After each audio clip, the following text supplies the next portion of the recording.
The year is 1763. Across Europe, across North America, across the oceans of the world, a massive war has finally come to an end. The 7 Years' War has reshaped the global balance of power. Empires have fallen, borders have changed, and when the smoke of war finally fades, one empire stands above all others. Britain, a global superpower. Its navy dominates the seas. Its army is battle-tested and feared. Its influence stretches across continents. To many in the 18th century, it appears unstoppable, unchallenged, unbreakable. But beneath the surface of victory, there is something far more fragile: debt, enormous debt. Britain has spent years fighting wars across the world. From Europe to India to North America, victory has come at a devastating financial cost. And now, the empire begins to look inward, not for expansion, but for recovery. And recovery requires money. Across the Atlantic Ocean, 13 British colonies stretch along the eastern edge of North America, a vast land of forests, rivers, farms, and growing towns. From New England in the north to Georgia in the south, a new society is slowly taking shape. Life in the colonies is not easy, but it is familiar. Farmers wake before sunrise to tend their land. Blacksmiths shape iron with fire and sweat. Merchants trade goods that travel across oceans. Families build homes from raw wood and stone. And despite the distance from London, most colonists still see themselves as British. They speak the same language. They follow British laws. They respect the British crown, at least for now. But distance changes perception, and perception eventually changes loyalty. After the war ends, British leaders face a difficult question: who will pay for the cost of victory? In London, the answer seems simple: the colonies must contribute. After all, they benefited from British protection during the war, so Parliament begins to act. New taxes are introduced on paper, on sugar, on tea, on legal documents, on everyday life. But in the colonies, these taxes are not seen as fair contribution. They are seen as control, because something fundamental is missing: representation. The colonies have no voice in Parliament, no seat at the table, no vote on the laws being imposed on them. And slowly, a powerful idea begins to spread: no taxation without representation. At first, it is just a phrase. Then it becomes a protest. Then it becomes resistance. Resistance begins peacefully. Merchants refuse British goods. Newspapers criticize Parliament. Town meetings become louder, more emotional, more defiant. But in one city, tension grows faster than anywhere else. Boston. Boston is different. It is crowded, politically active, emotionally charged. British soldiers patrol its streets in red coats. To Britain, they represent order, but to many colonists, they represent occupation. Every encounter becomes tense. Every disagreement becomes personal. The city is slowly building toward collapse, without anyone fully realizing it. March 5th, 1770. A cold night in Boston. Snow covers the streets. A crowd gathers outside the customs house. Voices rise. Anger builds. Snowballs are thrown. Some are filled with ice, some with stones. British soldiers stand in formation, nervous, surrounded, outnumbered in feeling if not in number. Suddenly, a shot is fired. No one knows who fired first, but within seconds, everything changes. Gunfire erupts. Smoke fills the freezing air. Shouts echo through the streets. Then, silence. When it finally clears, 5 colonists are dead. This moment becomes known as the Boston Massacre, and it does not just shock the colonies, it transforms them, because now fear has a face, and anger has a direction. News spreads quickly, faster than any official explanation.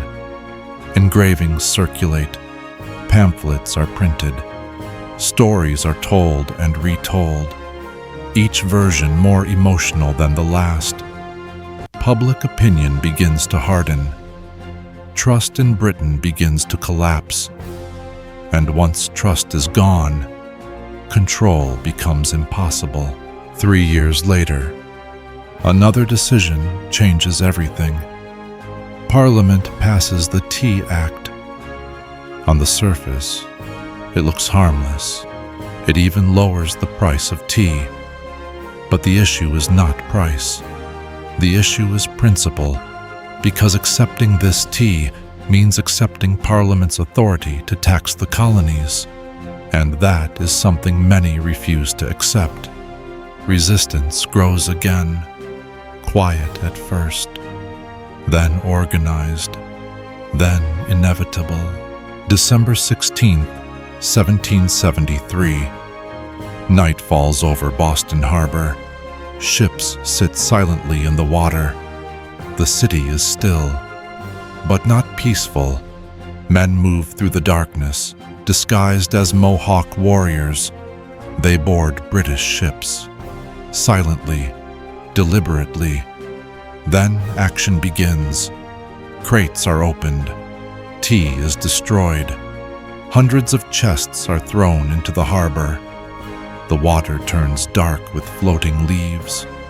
By morning, the destruction is complete. This becomes known as the Boston Tea Party, and Britain responds with fury. Punishment is immediate. Harbor closed. Trade restricted. Military presence increased. New laws imposed. Collectively, they are called the Intolerable Acts. But something unexpected happens. Instead of breaking the colonies apart, it unites them. Because now, it is no longer a local issue. It is a shared one. Philadelphia. Delegates from 12 colonies gather. The First Continental Congress begins. Inside crowded halls, arguments fill the air. Some still hope for reconciliation. Others believe war is inevitable. But something deeper is forming. A sense of unity, a shared identity, a collective resistance. Among them is George Washington, a quiet figure, measured, respected, not yet a commander of armies, but soon to become the center of a revolution. Meanwhile, British commanders prepare to end the unrest. General Thomas Gage receives intelligence. Colonial militias are storing weapons in Concord.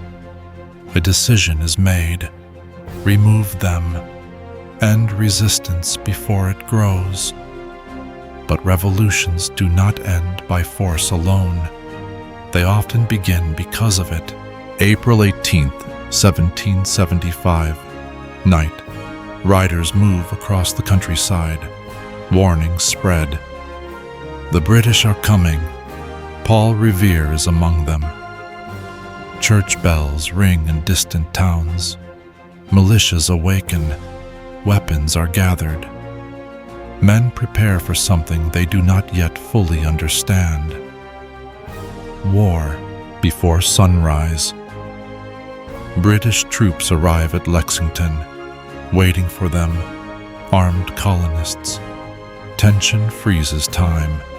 Then a shot is fired, then another, and suddenly the first battle begins. Lexington and Concord mark the start of the American Revolutionary War. British troops retreat, but the retreat becomes a battle. Trees, walls, roads, everywhere resistance appears. What was meant to be a controlled operation becomes chaos. And now Britain realizes something uncomfortable. This is not a small rebellion. This is a war. Britain is powerful, the strongest empire on earth. But power does not guarantee control. The colonies are weaker, less trained, less equipped, but they are fighting at home, on familiar land, for a deeply personal cause. June 1775, Battle of Bunker Hill. British forces advance. Step by step, they take ground, but at a devastating cost. Casualties rise quickly. Victory feels heavy, too expensive, and something shifts in British leadership. This will not be easy, not at all. George Washington is appointed commander. He inherits an army in chaos. No supplies, no structure, no certainty. But Washington understands something critical. He does not need to defeat Britain. He only needs to survive long enough for the idea to survive. A pamphlet spreads. Common Sense. Written by Thomas Paine, simple language, powerful message. It changes everything. And soon, the idea of independence stops being radical and becomes inevitable. July 4th, 1776. The Declaration of Independence is adopted.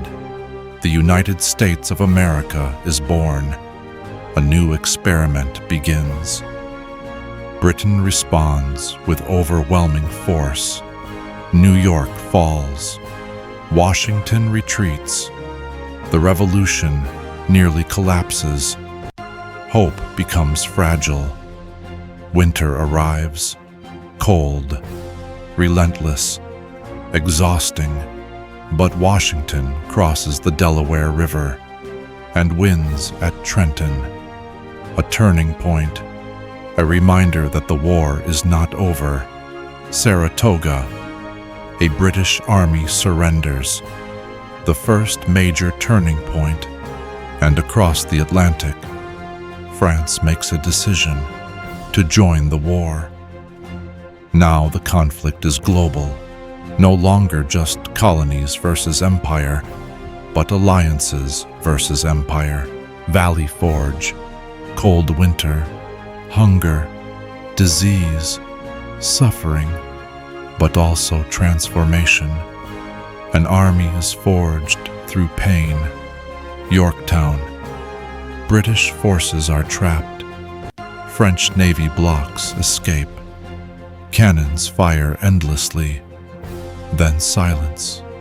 Surrender. The war is over. Treaty of Paris. Britain recognizes American independence. The empire accepts a new reality. A colony has become a nation. But the deeper impact is not political. It is ideological. A belief is born that people have the right to govern themselves, and that belief will spread across the world. The American Revolution was not just a war, it was the beginning of a new idea. And once an idea is born, it never truly dies.